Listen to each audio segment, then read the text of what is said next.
Hello everyone and welcome to my channel once again. So, because a lot of you have been asking me whether my builds, specifically the Uber Lilith build, works on the Eternal Realm, or whether I could make a build for just that, because let's be honest, most of the builds, if not all of the builds online you can find right now are outdated and don't work anymore, or well, never worked in the first place by using the wrong Paragon Board and GLYPHS. So don't worry guys, I got you.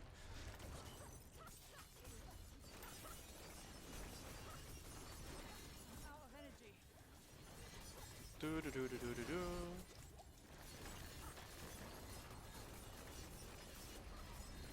Nothing really changes on the strategy against Uber Lilith. We just need to stagger her as fast as possible, you know.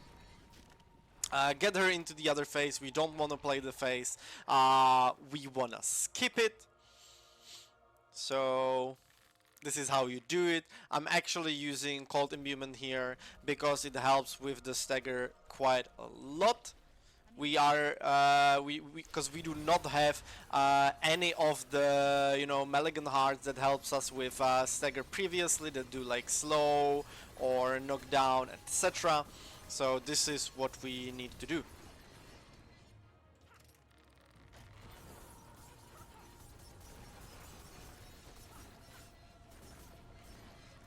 Whoop.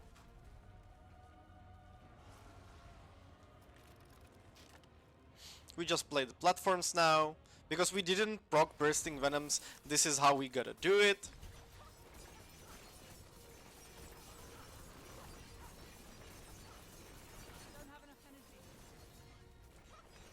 You could say we kinda cheated our way into the kill, because she now doesn't use, well, pretty much anything. We just gotta get her close to stagger again so that we can finish her in the last phase, which is right about now. And bye bye Lilith, this is it.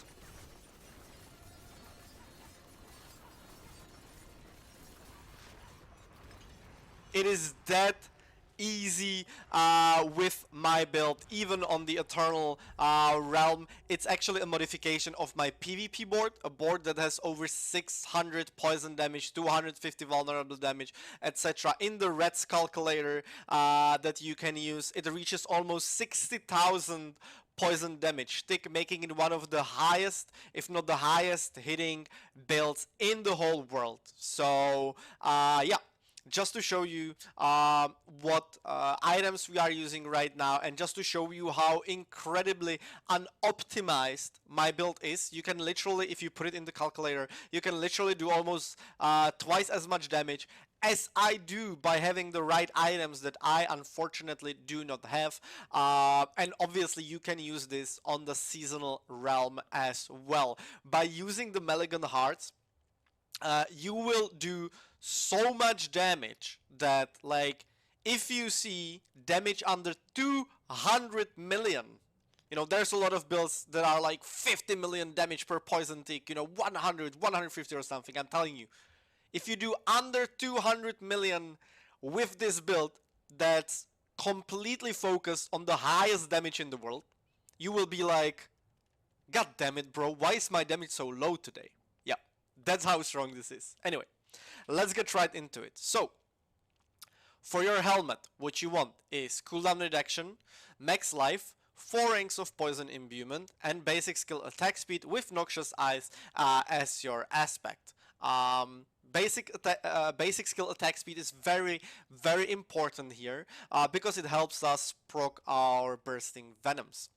On our chest, you want poison damage, cutthroat skill damage, imbuement skill damage, and then either 10% more damage, like the general damage, or 63 dexterity. It depends whether you have max dexterity, like plus 10% dexterity on your amulet. If you do, then dexterity on your chest is also very good. For your gloves, Fists of Fate. Very important to be able to reach the stagger. Obviously, the damage that you're able to dish out on Lilith with this build can be even further increased if you do shenanigans and like exploits, like changing, you know, your gloves, for example, for normal crit strike chance, attack speed, lucky hit, and 4 twisting blades gloves, you know, that will increase your damage exponentially. Like, it's insane how much. So you just get to the stagger, change the gloves, and then literally destroy Lilith. But yeah, we don't do that here because we don't need it. I tried to make all my builds work for controller as well, so yeah, we don't need all that bullshit. So Fist of Fate. For your pants, what you really want here is damage reduction from close, total armor, and then dodge chance and damage after dodging an attack, because we don't need any DR against Uber Lilith. As you can see, like, we skip all of the mechanics. She doesn't do any damage with her basic skills, either, like with her auto attack. So yeah, just having another damage modifier after dodging an attack is a really good addition. Yeah, sorry, I totally forgot to mention the aspect on the chest. It's exploiters. It's like non-negotiable. It's the best or one of the best aspects against Uber Lilith. On our pants, we are using Ambrose, because we are actually rolling Dark Shroud against Uber Lilith. For our boots, we want Penitent Greaves. This is still the best modifier in the game. When the boss is staggered, it has all the crowd control on it. Like, all the crowd control that exists is on the boss.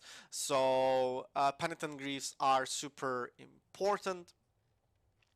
Then for our two-hander, we are using crossbow, obviously, for more vulnerable damage. The stats we want is vulnerable, core skill damage, all stats, and dexterity to be able to reach all of our rare nodes. What you want here for aspect is accelerating. Accelerating is very important on the two-hander, because once again we need to proc our bursting venoms. That's the main source of damage. So more attack speed means higher chance to proc it. You can also use corrupting aspect here if you just want to do more damage, but then if you're unlucky and you don't proc your bursting venoms, it is actually a damage loss. So my recommendation here is definitely accelerating. For your amulet, what you want is energy cost reduction, 3 ranks of all imbuements, 3 ranks of frigid finesse. That's still the highest modifier, highest damage modifier in the game. And then you don't really want damage reduction like I have here. What you want is either plus 10% all dexterity, that's the best one, or just plus 10% you know, damage, like flat damage increase. Here is where I use my corruption aspect. As I said, you can swap these. Out. You know, use corrupting on your two-hander and accelerating on your amulet. As you can see, most of my rolls on the aspects are not even max rolls. I make so many builds that I usually even have to use codex aspects. So every damage, everything you see in my builds can be like doubled, easily doubled, by having you know, the best in slot gears and aspects.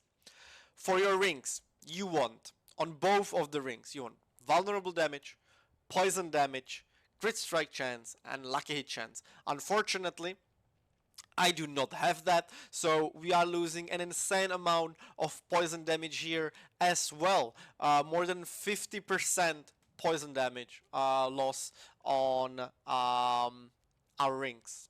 So if I had double lucky hit chance ring, which would increase the chance for my bursting venom to proc, that's when I would probably swap these aspects around. Okay, so I would use corrupting on the two-hander and accelerating on the amulet, because I should be proccing the bursting venoms enough even without having accelerating on my two-hander. For the aspects, what you want here is pestilent points. It helps us with bursting venoms and obviously bursting venoms itself. For our one-handed weapons, we are using Shira Kanjar, still the best weapon for any poison build in the game. As you can see, again, I'm only running like mid rolls, losing a lot of damage here, and the other weapon is another dagger, of course, for poison builds, and you need vulnerable core skill damage there, and then you can run damage over time or dexterity, especially aim for dexterity if your amulet has plus 10% dexterity, but damage over time works as well, and all stats to be able to reach all of the rare nodes that we need to reach. If you have all of your gear maxed out, you might even get away with using just dexterity instead of all stats on the dagger in the Paragon Board to reach all the rare nodes that we need to reach. But yeah, like, who's so lucky to have all the best in-slot items, right? So this is the build. Because my character is still seasonal, as I explained in my previous videos, the best or the closest I can get to Eternal is to use completely useless Mulligan Hearts, because for some reason Blizzard doesn't let you replace Mulligan Hearts with normal gems. Okay, I don't know why. So I had to use Heart of Picana here. It's actually disabled completely, so that's fine. The other Heart of Picana on my ring, the damage difference is 0.000001%. So this is basically the Eternal. And here I actually managed to snatch another ring with Lucky Hit that I can actually use in the build and put an actual skull there. So the difference is, yeah, as I said, the damage difference is non-existent. So it's only like 50 armor, maybe. Probably not even that. Yeah, but like 50 armor, let's say, is the difference between what you can get on Eternal by using the exact same items that I have, you know, with Skull. So I hope you like the video. I hope this will help you achieve your goals if you are like purely the Eternal Realm player. Or if you plan on playing your character on the Eternal Realm when it gets ported there when Season 1 ends. Either way, do not fret. I got you covered, because with my builds you can do any endgame content in the game. As for skills, we are using 1 point in puncture, enhanced puncture, fundamental puncture, for the slow to help us with the CC, for applying vulnerable, and purely for the damage itself. 5 points in twisting blades, enhanced twisting blades and improved twisting blades, you know, another CC, another help with the stagger. 1 point in shadow step, enhanced shadow step for increased crit strike chance, and methodical shadow step for the stun. This again helping us with the stagger. Nothing else we need here. We definitely do not need sturdy or siphoning strikes. If you see a build for Uber Lilith using these, then you immediately know it's a wrong build, because yeah, she doesn't do damage. If you have the right build, she doesn't do damage. You don't need to heal. You don't need the DR either. Then we are using Poison Trap, Enhanced Poison Trap, another CC, and Subverting Poison Trap for more damage.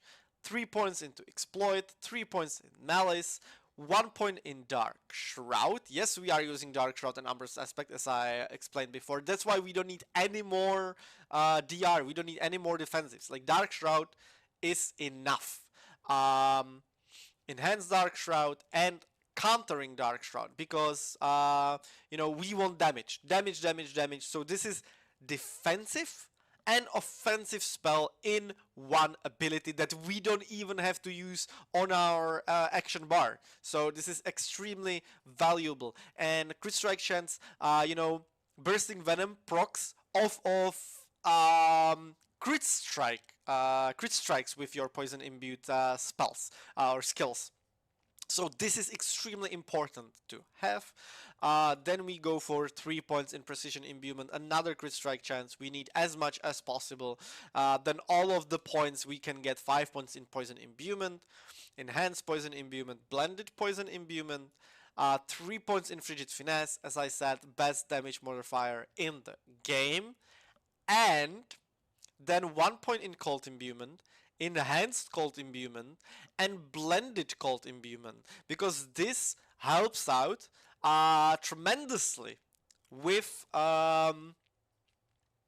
staggering the boss, because you know, it's CC by itself by chilling the enemy, and the lucky hit there that freezes the enemy is another CC that it can do to help us stagger faster. It's super important. If you just want to go for more damage, or especially if you're on the seasonal realm, then obviously you don't need this. What you're supposed to do on the seasonal realm is just take these 3 points out. We will still be using Cold Imbuement on our slot. But we don't really need the blended Cold Imbuement for a higher chance to stagger, and you either put them to Deadly Venom, or instead of Cold Imbuement, if you want, you can use Shadow Imbuement, Enhanced Shadow Imbuement, and Mixed Shadow Imbuement, because this is 12% multiplicative increased damage to our poison damage and to our damage over time. So you can use this as well. So that's up to you. Our other points are 3 points in Trap Mastery, another crit strike chance. We want that, we need that. 3 points in Innervation for energy regeneration, and then 3 points in Alchemist Fortune and 3 points in Second Wind. Lucky hit chance is the most important part of the build, because we really want our Bursting Venom to be up at all times, literally all times. But as you could have seen, even without proccing the Bursting Venom in phase 2, I was still able to skip all of the mechanics and completely destroy her, because yeah, this is a goddamn strong build. 1 point in Adrenaline Rush for some more energy regeneration, and then haste for another you know, energy gain and attack speed, you know, because attack speed equals energy regeneration, because we attack more, so we proc innervation more, you know, we proc everything more. So attack speed is extremely important, and then of course we are using close quarters combat. As for Paragon Board, it will be in the description down below. As I said, this is a modification to my PvP board. In the first board, we are using Efficiency. A lot of people use, you know, Closer here. It's actually terribly wrong. You will lose more damage than you will gain by using it here, so definitely avoid that. Efficiency, or efficacy, as I guess is the pronunciation, is very important because of the skillful to just give you 25% more damage, you know, more all damage. Then our other board is Cunning Stratagem. We go for Versatility, again one of the most, if not the most important glyph in the game for any poison builds, because non-basic and non-core skills deal 15% multiplicative increased damage, actually applies to our poison damage. So super important, not to mention it will boost all of the core skill damage that we have here and that we need. We need all of the core skill damage we can get, so we definitely go for it here. We go to the left, get some more core skill damage. As I said, it's normal, it's mandatory in any poison build. Then we go to the right, where we are using Tricks of Trade board. Here we are using Closer, and all of the dexterity nodes we can get around. It's super easy to get it here. There's a lot of dexterity nodes, you know, we actually want all of them because it's more damage to elites that, you know, works against Uber Lilith. We go down for damage to close and also some damage reduction, so that's why we literally don't need any of it on our gear. Here we get no Witness board, where we use Bane, because this is, together with Tricks of Trade, the best board for Bane, because you can get up to 107% poison damage because of all the strength nodes we have around. So that's what we want.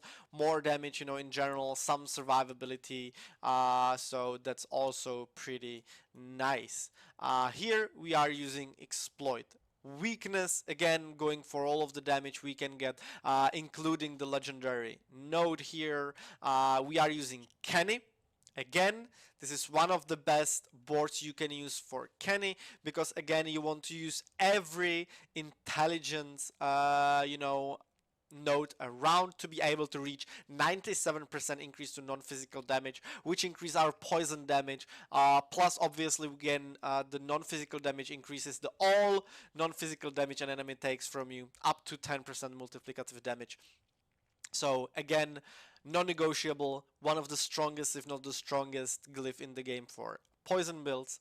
And then for our last board, we are using Eldritch Bounty.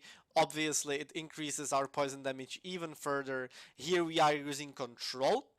We actually ditched Exploit because we don't need it. Okay, we don't need it. The enemy is vulnerable at all times, so the secondary bonus from Exploit is useless. Like, it doesn't do anything.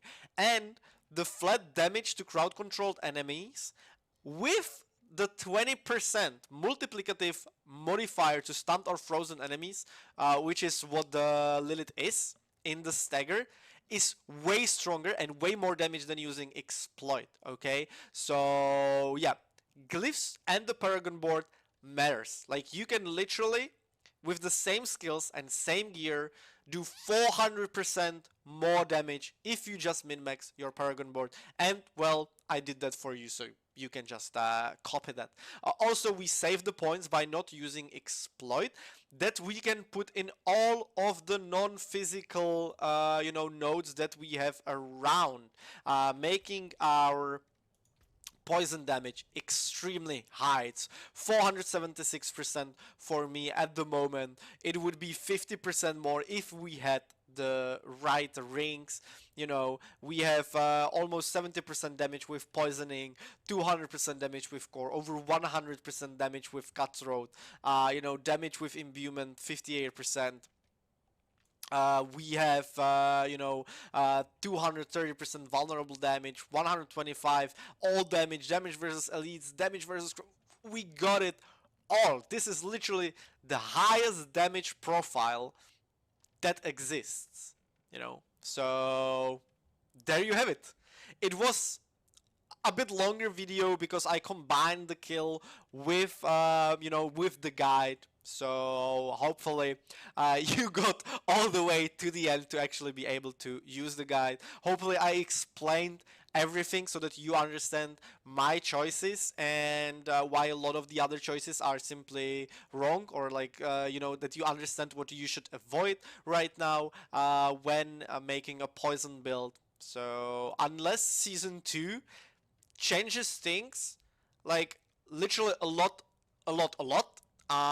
as long as you're using poison imbuement, you will probably never use any other board than what you have here. I spend a lot of time, I literally, like all of my builds, I go point by point, you know, repositioning, testing all of the glyphs, etc., you know, spending tens of hours, like literally min-maxing it, using all of the calculators that are available on the Diablo 4 Discord, just so that you don't have to do it, and to be sure, to be certain that it is the max damage you can dish out in the game. So, thanks for watching. See you in the next one.